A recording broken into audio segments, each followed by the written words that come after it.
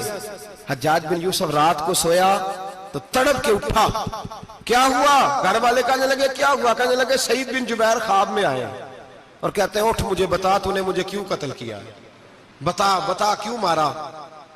اگلی رات پھر سویا تو وہی خواب، پھر سویا تو وہی خواب۔ گناہ نفسیاتی مریض بنا دیتا ہے، ظلم تجھے مخبوط الحواس کر دیتا ہے۔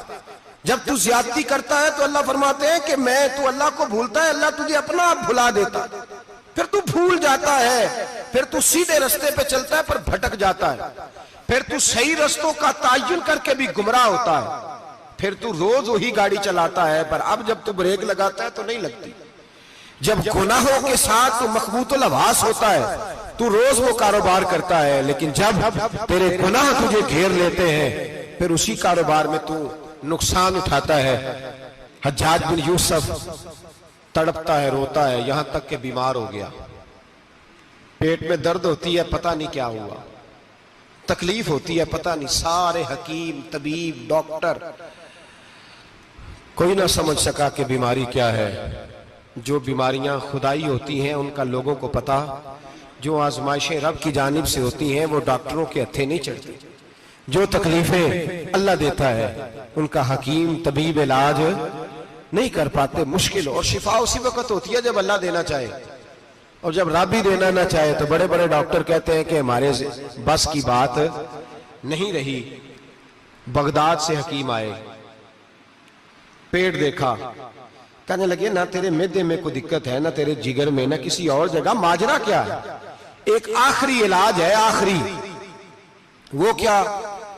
گوشت کا چھوٹا سا ٹکڑا دھاگے کے ساتھ باندھ کے منہ میں ڈالا اور پھر ایک باریک سا تنکا لے کے اس کو اندر ڈالنے لگے گلے میں۔ وہ گوشت کا ٹکڑا جب حلق کے اندر اتر گیا، اس حکیم نے واپس کھینچا تو کیسے ایسی بدبو آئی جیسی کبھی سونگی نہ تھی، جانور، کیڑے مکوڑے لگے ہوئے باہر نکلے، اور جب دیکھا تو جتنے محل میں لوگ بیٹھے تھے چلاتے ہوئے نکل گئے کہ یہ کیا مصیبتیں ہیں۔ حکیم بھی اٹھ کے دوڑنے لگا، کہا تجھے کیا ہوا؟ کہنے لگے حجاج تیری بیماری زمینی نہیں، تیری مصیبت زمینی نہیں۔ کہا میری مرض تک تم کیوں نہیں پہنچ پا رہے؟ تو کہنے لگے لگتا ہے تو بد دعا کا مریض ہے، لگتا ہے تو ظلم کا مریض ہے، تو جبر کا مریض ہے۔ تڑپتا رہا، سسکتا رہا۔ ایک وقت وہ بھی آیا کہ گھر والوں نے کمرے میں بند کر کے تالا لگا دیا، دیوار سے ٹکرے مارتا۔ او بھائی، جو گناہوں کے بیمار ہوتے ہیں انہیں شفا نہیں ہوتی، جو ظلم، جبر، بربریت کے بیمار ہوتے ہیں انہیں سکون قلبی میسر نہیں آتا۔ دوائیاں ان بیماریوں کی بنی ہوئی ہیں جو بیماریاں زمینی ہیں، جو بیماریاں خوراک کی بد پرہیزی سے ہوتی ہیں، جو گناہوں کی بد پرہیزی سے ہوتی ہیں، ان کی بیماریاں، ان کی شفا توبہ ہے، ان کی شفا رجوع اللہ ہے، ان کی توبہ، اللہ سے معافی مانگنے سے شفا ہوتی ہے۔ حجاج جب مرنے لگا تو بلایا، یہ رنگ بھی ذرا ملاحظہ کیجئے گا، دو چار قریبیوں کو بلایا، پتہ ہوتا ہے نا اپنے کرتوتوں کا آدمی کو، پتہ سارا ہے سردار نوکیتیاں دا، پتہ ہوتا ہے سارا۔ بلا کے کہنے لگا جب میں مر جاؤں تو مجھے رات کو دفن کرنا۔ کیوں بھئی عورت ہے؟ کہنے لگا نہیں رات کو دفنانا۔ ٹھیک ہے رات کو دفنا دیں گے۔ پھر کہنے لگا جب صبح ہو جائے تو صبح ہونے سے پہلے پہلے میری قبر زمین کے برابر کر دینا، نشان مٹا دینا۔ کہا وجہ؟ تو کلمہ پڑھتا ہے، حضور کا حکم ہے کہ قبر کم از کم ایک بالش، ایک گٹ اونچی ہونی چاہیے زمین سے، کم از کم، تو تیری قبر مٹا دے، وجہ؟ پتہ ہوتا ہے اپنے ظلموں کا۔ کہنے لگا مجھے پتا ہے لوگ میرے مرنے کے بعد میری قبر بھی نہیں چھوڑیں گے. دنیا میں تو میرے جبر کی وجہ سے کوئی آ نہ سکا، لیکن میری قبر بھی لوگ جنازوں میں باتیں شروع کر دیتے ہیں. جنازوں میں نے ایسی بھی داستانیں سنی ہیں کہ کوئی مرا تو لوگ جوتوں کا ہار قبر پہ ڈال آئے. نہیں بھائی، تو جب زندہ تھا تو تیرے جبر ظلم کی وجہ سے نہیں کو بول سکا.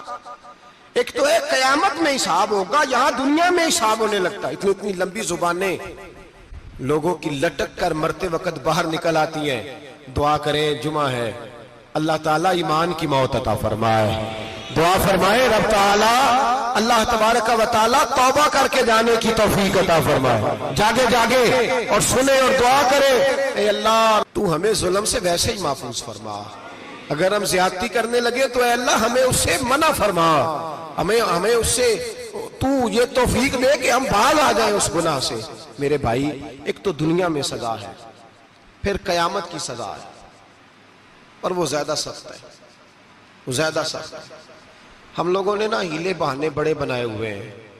بینک کے ساتھ کاروبار کرنے والا کہتا ہے نہیں مجبوراً لیا ہے، مجبوراً مر رہا تھا تو آخری لبوں پہ تھا تو جائز ہے، جائز ہے. اس وقت جب تجھے کھانے کو لقمہ نہ لگے تو حرام کھانا بھی جائز ہے. کیا دقت تھی؟ کیوں اللہ رسول کے مقابلے میں کھڑا ہوا تو؟ کیوں سود کا دھندا کیا؟ کیا تکلیف تھی؟ کہاں تو الجھ گیا تھا؟ ہم جان بوجھ کے اپنے لیے جہنم کٹھی کرتے ہیں، پھر کہتے ہیں سکون نہیں زندگی میں. کہاں سکون آئے گا؟ کیسے آئے گا؟ ہم نے خود آگ لگائی ہے چمن میں اپنے. جو قیامت کی سزا ہے، میرے نبی پاک علیہ السلام نے فرمایا رب تمہیں سامنے کھڑا کرے گا. اور کس طرح کھڑا کرے گا؟ فرمایا لوگوں کے وجود سے کپڑے اتر جائیں گے، زمین اس طرح دہکے گی جس طرح تانبا زمین پہ رکھا جائے اور آگ جلائی جائے. تانبا دیکھا آپ لوگوں نے؟ یہ بھی گرمی گزری ہے نا، تو فرش پر جب سورج پڑتا تھا تو ننگے پاؤں چلا نہیں جاتا تھا. صحیح کہہ رہا ہوں؟ ننگے پاؤں، بچے کا پیر زمین پہ لگتا ہے تو چیخ اٹھتے ہیں، کہتے ہیں اوہ جل گیا پیر. حالانکہ یہ فرش دنیا کے. اور اگر تانبے کے اندر خاصیت ہے کہ اگر کوئی دھات جلدی اور زیادہ گرم ہوتی ہے تو وہ تانبا ہے. میرے نبی نے مثال دی تو اس کی دی جو سخت تھا. فرمایا تانبے کی طرح زمین تپائی جائے گی اور پھر ننگے پاؤں رب تمہیں کھڑا کرے گا. آج سورج کی پشت تمہاری جانب ہے، قیامت میں منہ تمہاری جانب ہوگا. نیزہ آپ نے دیکھا ہوگا، نیزہ ہوتا تھا. فرمایا یہ جو تم نیزے دیکھتے ہو صرف 1.25 نیزے کے برابر سورج قریب آ جائے گا، اور پھر اللہ تمہیں سامنے کھڑا کر کے تم سے سوال جواب کرے گا. اور حضور نے کہہ دیا ہے تو اب کسی نعت خواں کے کہنے سے بات بدل سکتی، کسی پیر کے کہنے سے جملہ بدل سکتا، کسی خطیب کے کہنے سے فکر نہ کرنا وہ سامنے جنت پڑی ہے، اب بات بدل سکتی؟ خدا کی رحمت پر بھروسہ رکھنا ضروری ہے، نبی پاک کی شفاعت کی امید رکھنا. بولیے. لیکن جو حضور نے بیان کیا ہے اس کو ماننا بھی یہ بھی ضروری ہے. میرے نبی پاک نے فرمایا اللہ تم سے حساب لے گا اور اللہ پوچھے گا، تم نے جواب دینا ہے. حضور کس کس شے کا؟ فرمایا جو پہنتے ہو اس کا جواب نہیں دینا، جو کھاتے ہو اس کا جواب نہیں دینا، جو اللہ کے رستے میں دیتے ہو اس کا جواب، باقی ہر شے کا جواب دینا ہے. ادھر جو پلاٹ ہے اس کا بھی جواب دینا ہے، اور وہ جو بچوں کو پیسے بتائے ان کا بھی جواب دینا ہے، جو چھپائے ہیں ان کا بھی. ثم لتسألن یومئذ عن النعیم. جو کمیٹی اپنے محلے میں ڈالی ہے اس کا بھی جواب دینا ہے، جو سسرال کے علاقے میں ابا جی سے چوری ڈالی ہوئی ہے اس کا جواب بھی، سب کا جواب دینا ہے، تمام حساب کتاب. اور اللہ فرماتے ہیں میں سامنے کھڑا کر کے ہر سوال کا تجھے ہر سوال کا جواب. اچھا یہ جو بڑے لوگ تھے وہ حساب سے ڈرتے تھے، ہم چھوٹے لوگ ہیں ہم حساب سے ہم نہیں ڈرتے، ہم کہتے ہیں دیکھی جائے گی. بڑے لوگ جو تھے وہ حساب سے. حضرت ابو بکر صدیق دعا کرایا کرتے تھے، دعا کرو اللہ مجھ سے حساب نہ پوچھے. حضرت عمر فاروق رضی اللہ تعالیٰ عنہ اپنے بیٹے سے کہتے تھے بیٹا اپنے باپ کے لیے رحمت کی دعا کرنا، میں درگزر والا ہوں، میں حساب والا کوئی نہیں. بڑے لوگ ڈرتے تھے، بڑے لوگ. حضرت عثمان غنی قبر پہ کھڑے ہوتے تھے تو داڑھی آنسوؤں سے بھیگ جاتی. غلام کہتے ہیں حضور 3 دفعہ نبی پاک نے آپ کو جنت کی بشارت دی ہے. 3 دفعہ بشارت دی ہے تو آپ کیوں اتنا روتے ہیں؟ عثمان غنی فرماتے جس رسول نے مجھے جنتی کہا ہے اسی محبوب نے مجھے فرمایا تھا عثمان قبر آخرت کی منزلوں میں سے پہلی منزل ہے. اور آپ فرماتے میرے تو کمرے میں دیا گل ہو جائے تو مجھے ڈر لگتا ہے، اس میں تو مکمل اندھیرا ہے. آپ فرماتے کھڑکیاں بند ہو تو دم گھٹنے لگتا ہے، اس کو تو دروازہ ہی کوئی نہیں، روشن دان تک نہیں. بھائی جو بڑے تھے وہ ڈر رہے تھے. مولا علی شیر خدا نماز کا وضو کر کے کانپتے تھے، کانپتے. علی آپ مرحب کے سامنے نہیں کانپے، خیبر کا دروازہ اکھاڑتے نہیں کانپے، بدر احد خندق حنین اور خیبر میں نہیں کانپے، تو یہاں آپ فرمانے لگے مالک کے سامنے جاتے ہوئے ڈر آتا ہے. بڑے لوگ کانپتے تھے، بڑے لوگ. آج کون سا جمعہ ہے؟ سارے بولیے. حالانکہ یہ اگلے سال دوبارہ آئے گا، ہمارا نہیں پتا کہ ہم ودا ہو جائیں کہ کیا بنے. یہ کون سا جمعہ ہے؟ آیا جمعۃ الوداع، آئے ہم پڑھیں. آج ایک فکر لے کر کے جانا، ایک سوچ. جہاں روز رات کو بیٹے کی ٹینشن، بیٹی کی ٹینشن، بھائی کی ٹینشن، پوتے کی ٹینشن ہوتی ہے نا، ایک ٹینشن اور اپنے آج ایک ٹینشن بڑھا لو، قبر کی ٹینشن پیدا کر لو، قیامت کی تھوڑی سی فکر کر لو، تھوڑی سی ایک لمحے کے لیے صحیح تھوڑا خیال پیدا کریں. حضرت حسن بصری نام سنا ہوا ہے نا، یہ حضرت علی کے شاگرد ہیں. نبی پاک کے گھر میں آ جاتے تھے کئی دفعہ، بچے تھے جب. حضرت حسن بصری تابعی ہیں.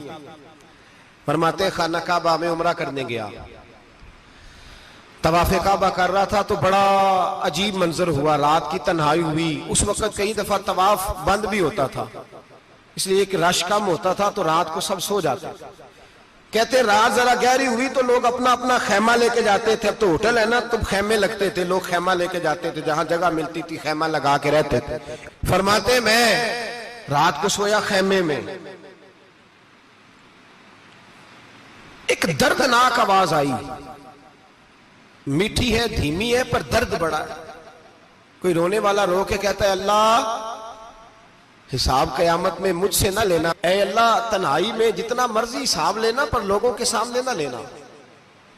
اور پھر کہتا ہے اللہ فضل تو تب کرے جب تو میرا حساب پوچھے ہی نہ. پھر چند منٹ گزرے تو پھر وہ رونے لگا. میرے کانوں میں آواز آئی، کہنے لگا اے اللہ حساب تو ان کا لیا جاتا ہے جو حساب کے قابل ہوتے ہیں. اعلیٰ حضرت کہتے ہیں نا رضا سے تو کیا حساب لے گا، رضا بھی کسی حساب میں ہے. اے اللہ میں قابل نہیں، مجھ سے حساب نہ لینا. کہتے تھوڑی دیر گزری تو پھر وہ رونے لگا. پھر ذرا سانس سنبھلے تو پھر کہنے لگا اے اللہ میں تو لوگوں کو کوئی بندہ حساب پوچھ لے تو نہیں دے سکتا، میں تجھے کیسے حساب دوں گا.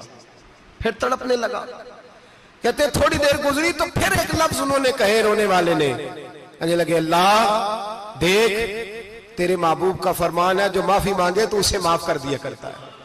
اے اللہ میں معافی مانگنے آیا ہوں اور مسجد نہیں آیا، میں کعبۃ اللہ ہی آ گیا ہوں.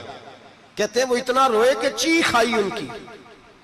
اور جب دھڑام سے کوئی زمین پہ گرا تو میں پریشان ہوا کہ اب تو بے ہوش ہو گیا. فرماتے ہیں میں زور سے اٹھا فٹافٹ اور اس شخص کی طرف بڑھا. میرے دل میں خیال ہے کوئی گناہگار ہے بیچارہ، تو چلو میں بھی دعا کرتا ہوں. اس کو کہتا ہوں بیٹے فکر نہ کر، اللہ تیری مدد کرے گا. فرماتے میں گیا اس نیت کے ساتھ کہ میں کہوں گا چلو اٹھو تم بھی دعا کرو، میں بھی کرتا ہوں، اللہ ہم سے حساب نہ پوچھے. کہتے میں گیا تو وہ شخصیت بے ہوش پڑی تھی، کالے سیاہ بال ان کے چہرے پہ بکھرے ہوئے تھے.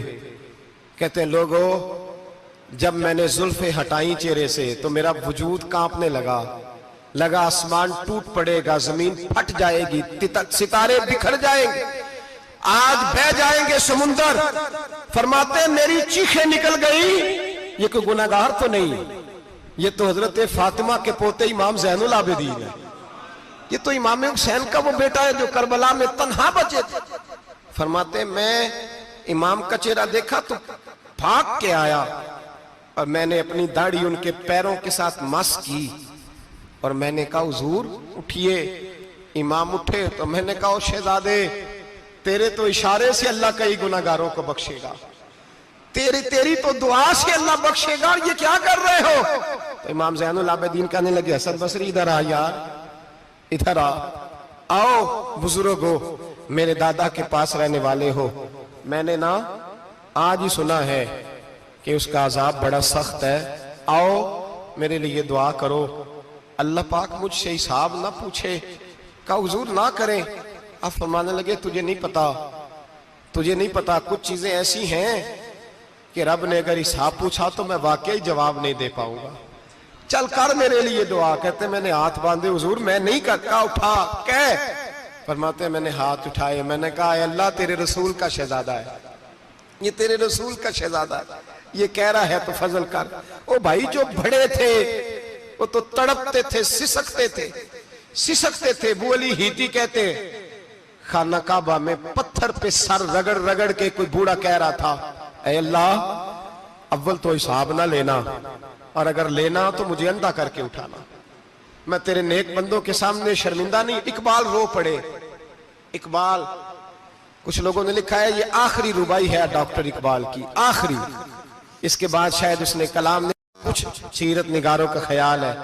اقبال مدینے کی طرف منہ کر کے کہنے لگے تو غنی از ہر دو عالم من فقیر، اللہ تو غنی ہے میں تو فقیر ہوں، روز محشر عذر ہائے من پذیر، اے اللہ اول تو میرا کوئی عذر قبول کر لینا محشر کے دن، اور اگر نہ کرنا ہوا اگر تمہیں بینم حسابم نہ گزیر، اگر ضرور ہی میرا حساب لینا ہے، اے اللہ اگر تو نے ضرور لینا ہے، اے اللہ اگر ضرور ہی لینا حساب، اول تو میرا عذر مان لینا، میری کمزوری پہ رحم کرنا، اے اللہ میرے بڑھاپے پر میری کمزوری پر رحم کرنا، اگر ضرور حساب لینا ہے از نگاہ مصطفیٰ پنہا بغیر، تو اے اللہ ذرا حضور کی نگاہوں سے اوجھل کر کے لینا، اے اللہ مجھے شرم آئے گی۔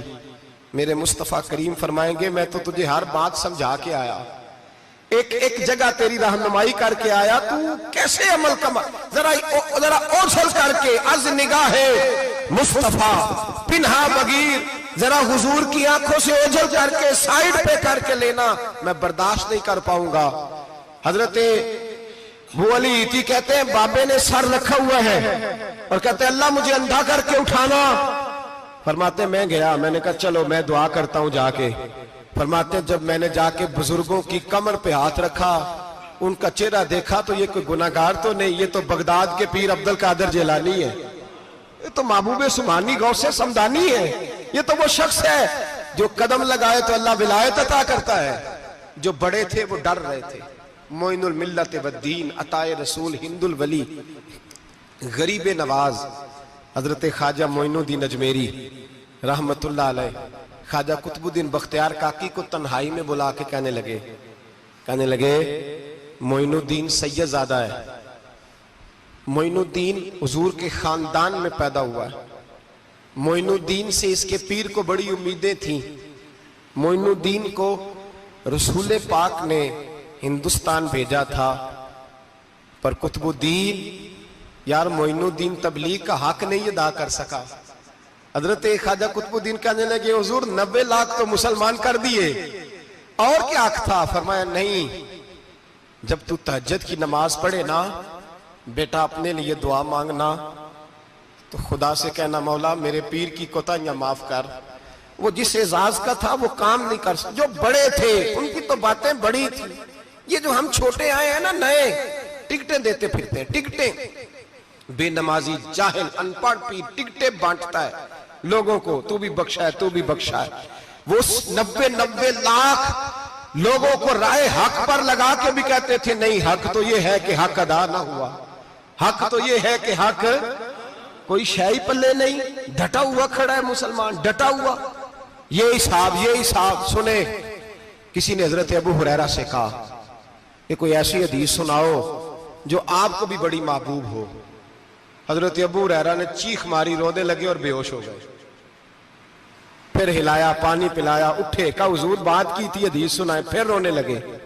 ہمیں تو نہیں نہ رونا آتا، ہمیں تو تب آتا ہے جب بیٹا بات نہ مانے، ہمیں تو تب آتا ہے جب کاروبار میں نقصان ہو جائے، ہمیں تو تب رونا آتا ہے جب ہمارا کوئی دوست ہمارے بارے میں غلط بات کر دے، بے عزتی دنیا کی ہو جائے۔ حضرت ابو ہریرہ 3 دفعہ ہوش آیا، 3 دفعہ روئے اور کہنے لگے عزیزو یہ وہ والی حدیث ہے کہ میں سوچتا بھی ہوں تو میں تڑپ اٹھتا ہوں۔ کہا کون سی حدیث؟ تو حضرت ابو ہریرہ کہنے لگے میں نے نبی پاک سے سنا ہے قیامت میں سب سے پہلے علماء کا حساب ہوگا، سب سے پہلے علماء کا۔ رب کریم فرمائے گا تمہاری دین کے نام پر بڑی موجیں تھیں، تمہارے بڑے پوسٹر چھپتے تھے، لائنیں بنا کے لوگ تمہارے ہاتھ چومتے تھے، لوگ تمہاری گڑی کو بھی چومنا اپنے لیے سعادت سمجھتے تھے۔ بتاؤ میرے رسول کے نام پر کھانے والوں کیا کر کے آئے ہو؟ عمل بتاؤ، عمل۔ موج بڑی کی نا تم نے، بتاؤ عمل۔ علماء عالم عرض کرے گا اے اللہ میں جگہ جگہ تیرے رسول کے دین کی بات کرتا تھا، میں قرآن کے درس دیتا تھا، میں راتیں بیدار رہ کے تیاریاں کرتا تھا، میں جو بن سکا کیا۔ رب فرمائے گا نہیں، تو نے تو اس لیے کیا تھا کہ لوگ تجھے پیر صاحب کہیں، مولانا صاحب کہیں، تیرے نعرے لگائیں، تو لگے نہیں پھر تیرے نعرے؟ پھر لوگوں نے لمبے لمبے القابات پکارے نہیں تیرے؟ حضور سید عالم علیہ السلام فرماتے ہیں پہلا حساب اس کا لے گا جو عالم کہلاتا تھا۔ رب پوچھے گا تجھے طاقت دی، ہمت دی، بولنے کی صلاحیت دی، اپنے فضل سے دی، بتا کیا کما کے آیا ہے۔ حضرت ابو ہریرہ روتے ہیں، کہتے ہیں میں بھی تو حدیثیں سناتا ہوں، میں بھی تو عالم ہوں، میرے پیچھے بھی تو لوگ بھاگتے ہیں، لوگوں بتاؤ اگر اللہ نے ابو ہریرہ سے پوچھا تو کیا جواب دے گا؟ اللہ فرمائے گا علماء کے لیے بخاری مسلم ہے، انہیں اٹھاؤ اور جہنم میں ڈال دو۔ امام غزالی فرماتے ہیں اگر کسی عالم کو سزا ملی تو سخت سخت عالم کو ملے گی۔ دعا فرمائے اللہ میرے جیسے لوگوں کو ہدایت کا رستہ عطا فرمائے، اور جو کہتے ہیں سمجھتے ہیں اللہ اس پر عمل کی توفیق عطا فرمائے۔ فرمایا حضرت ابو ہریرہ نے دوسرے نمبر پر سخی اللہ کی بارگاہ میں کھڑا کیا جائے، مالدار۔ رب فرمائے گا بول، کچھ ایسے بھی تھے جن کے پاس شام کی روٹی نہیں تھی، تجھے میں نے تیری تجوری بھر کے تجھے دولت عطا کی، تجھے وراثت میں نے مربے دیے، جائیدادیں دی، بتا۔ وہ کچھ وہ تھے سویرے مزدوری کرنے جاتے تھے، کما کے لاتے تھے، ہزاروں روپیہ تیری بینک میں پڑا تھا، بتا کیا کیا تو نے؟ اے اللہ میں نے مسجد میں دیے، مدرسے میں دیے، 30 دن افطاریاں پکاتا رہا۔ اللہ فرمائے گا تو جھوٹ بولتا ہے، تو سارا کچھ اس لیے کرتا تھا کہ لوگ تجھے سخی کہے۔ ہاں ہاں تیرا اعلان ہوا مسجد میں، لوگوں نے کہا وہ دیکھو کتنے پیسے دے رہا ہے، اس کا وہ دیکھو نام لکھا ہوا ہے ہسپتال کے ایک کونے میں کہ یہ والا بلاک فلاں سیٹھ صاحب نے بنایا، یہ دیکھو لکھا ہوا ہے کہ یہ کمرہ مدرسے کا اس نے بنایا، تو لکھ دیا گیا، نعرے لگ گئے، اب جا دوڑ جا۔ اللہ جہنم میں پھینک دے گا۔ فرمایا پھر شہید کھڑا کیا جائے گا، ہاں بھئی تجھے طاقت دی، ہمت دی، بتا کہاں خرچ کی، کہاں؟ اے اللہ شہید ہی ہو گیا۔ فرمایا وہ تو اس لیے ہوا تھا کہ لوگ تجھے شہید کہیں، بہادر کہیں، تیرے نام پہ روڈ کا نام رکھا جائے، تمغائے حسن کارکردگی ملے، سو مل گیا۔ میرے لیے بتا کیا کر کے آیا ہے، میرے لیے، اسے اٹھاؤ اور جہنم میں پھینک دو۔ بھائیو عذاب کڑا ہے، عذاب سخت ہے، حساب سخت ہے، اور جو حساب لینے والا ہے اس کو، میں نا تراویح ہو رہی تھی تو قاری صاحب نے ایک سورہ یاسین شروع کی، وَامْتَازُوا الْيَوْمَ أَيُّهَا الْمُجْرِمُونَ۔ اللہ فرماتا ہے قیامت میں کہوں گا مجرم جو ہے نا وہ صفوں سے باہر آ جائے، صفوں سے باہر آ جائے۔ ایک ہمارے فزکس کے ٹیچر ہوتے تھے تو بڑی سخت چھڑی مارتے تھے، تو جب وہ قد بھی بڑا تھا، جلال بھی بڑا تھا، اور اصول بڑے اچھے انسان تھے لیکن سخت تھے، تو مجھے یاد آتا تھا کہ جب وہ سویرے آ کے کہتے تھے جس نے کام نے لکھا وہ باہر نکل آئے۔ 2 قسم کی چوٹ لگتی تھی، ایک تو خیال یہ آتا تھا کہ شرمندگی بڑی ہوگی کہ سارے اسٹوڈنٹ بیٹھے ہیں اور 2 3 4 ان کو کہا وہاں مرغے بن جاؤ، بڑی شرم آتی تھی۔ اور پھر جب وہ مارتے تھے تو اتنا سخت مارتے تھے کہ کئی کے دن تکلیف رہتی تھی، بتایا نہیں جاتا تھا. وہ سٹوڈنٹ بتاتے تھے کہ یار اس سے بچو کسی بھی طریقے، اور کسی کا کام رہ بھی جاتا تھا کہتے تھے اس پیریڈ کی ڈیوٹی سبق یاد کر کے آنا ہے. سخت ٹیچر کے بارے میں تیرا میرا یہ رویہ ہے. تو یاد آ رہا تھا وہ کہہ رہے تھے نا وَامْتَازُوا الْيَوْمَ أَيُّهَا الْمُجْرِمُونَ، تو میں صف میں کھڑا تھا تو 2 قطرے میرے بہہ گئے آنسوں کے. مجھے ساتھ بچہ کہنے لگا طبیعت ٹھیک ہے. میں نے کہا طبیعت تو ٹھیک ہے، کچھ یاد آ گیا ہے کہ میدان محشر میں یہاں تو چھپے ہوئے ہیں نا عیب، چھپے ہوئے. اور بھائی رب بڑا کریم ہے، عیبوں کے باوجود نوازتا ہے. میرا دعویٰ یہ ہے اگر ہمارے عیب کھل جائیں، لوگ ہمیں دھرتی پہ جینے نہ دیں، لوگ جینے نہ دیں، نکال دیں، اپنے بھی ہمیں برداشت نہ کریں، یہ تو اس کا کرم ہے. پتہ سارا ہے سردار نو کیتیاں دا، پردہ چپایا ہی تیرا پلا ہو سی. وَامْتَازُوا الْيَوْمَ أَيُّهَا الْمُجْرِمُونَ. اللہ فرمائے گا مجرم باہر آ جائے. یا اللہ کیا ہوگا؟ جب سوال جواب ہوں گے تو رب فرماتے ہیں تیری زبان پہ مور لگا کے بند کر دوں گا. تیرے ہاتھ بولیں گے، پیر بولیں گے، سر بولے گا، پیٹ بولے گا. اس وقت کی فکر پیدا کریں، ٹینشن پیدا کریں. وقوع قیامت حق ہے. اور باندھ کے نا لوگ پیر باندھ کے زور کے ساتھ باندھتے. سگا بیٹا جب قبر میں دفن کرتا ہے نا تو وہ بھی کہتا ہے وہ کونا، یہ کونا تھوڑا سا مٹی کم ہے، یہاں بھی مٹی ڈالو. پہلے لوگ روزانہ جاتے ہیں، پھر ہفتے کے بعد، پھر مہینوں بیت جاتے ہیں. کچھ قبریں ایسی بھی ہیں جن پہ کھڑے ہوں تو لگتا ہے قبریں رو رہی ہیں اور کہتی ہیں جاؤ میرے گھر والوں سے جا کے کہو کوئی پھیرا ہی لگا جائے. وہ ایک دفعہ آئے تو صحیح. کوئی مٹی نہیں ڈالتا. بادشاہوں کی قبریں روتی ہیں، سرمایہ داروں کی قبریں روتی ہیں، کوئی جاتا نہیں. اتنے اتنے موٹے سوراخ ہے قبروں میں. آپ اپنے شہر کے قبرستان پھر کے دیکھ لیں، سوراخ ہے. او بھائی حضرت مولا علی شیر خدا قبرستان گئے تو پہلے رونے لگے، پھر کہنے لگے قبروں والوں کیا حال ہے تمہارا؟ تو آپ فرماتے ہیں مردہ مجھے اندر سے بول کے کہنے لگا علی کفن پھٹ گیا، ہڈیاں ٹوٹ گئی. مال تو دے آئے تھے وارثوں کو پر حساب ہمیں دینا پڑ رہا ہے. تو بتا پیچھے کیا حالات ہیں؟ تو حضرت علی کہنے لگے تمہاری بیویوں نے اور نکاح کر لیے، تمہارے دوستوں نے نئے دوست بنا لیے، تمہاری اولادوں نے تمہارے بغیر جینا سیکھ لیا، تمہاری جائیدادیں بٹ گئیں، تمہارا پیسہ تقسیم ہو گیا. پہلے تو کوئی تمہارا نام لیتا تھا، اب تو تمہارا ذکر ختم ہو گیا. اب تو 1-2 نسل تک تمہارا ذکر تھا، اب تو تمہیں یاد ہی کوئی نہیں کرتا. کہتے ہیں لوگ یہاں کوئی رہا کرتا تھا، یہاں کوئی ہوا کرتا تھا.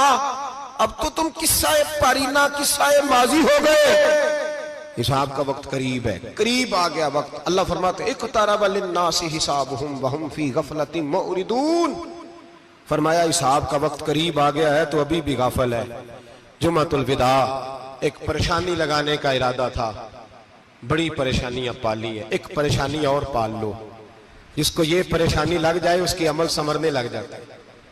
یہ پریشانی پال لو کہ اگر مجھے حساب دینا پڑے. حضرت عمر کا فرمان، آپ فرمایا کرتے تھے اپنا حساب خود کر لو قبل اس کے کہ اللہ تمہارا حساب کرے. خود کر لو اپنا حساب، خود کھاتے ٹھیک کر کے رکھو، چیک کر کے رکھو. میری دعا ہے اللہ پاک ہمیں ان میں شامل کرے جن کو وہ معاف کرنے والا ہے. آمین تو کہہ دے. اللہ تبارک و تعالی ہمیں ان لوگوں میں شامل کرے جنہیں اللہ بغیر حساب جنت عطا کرنے والا. فکر پیدا کریں، سوچ پیدا کریں. اللہ تبارک و تعالیٰ کو راضی کرنے کے ایام ہے اور اس کی رضا کی طرف توجہ کریں سارے حضرات. اللہ تبارک و تعالیٰ آپ کو سعادت مندیاں اور برکتیں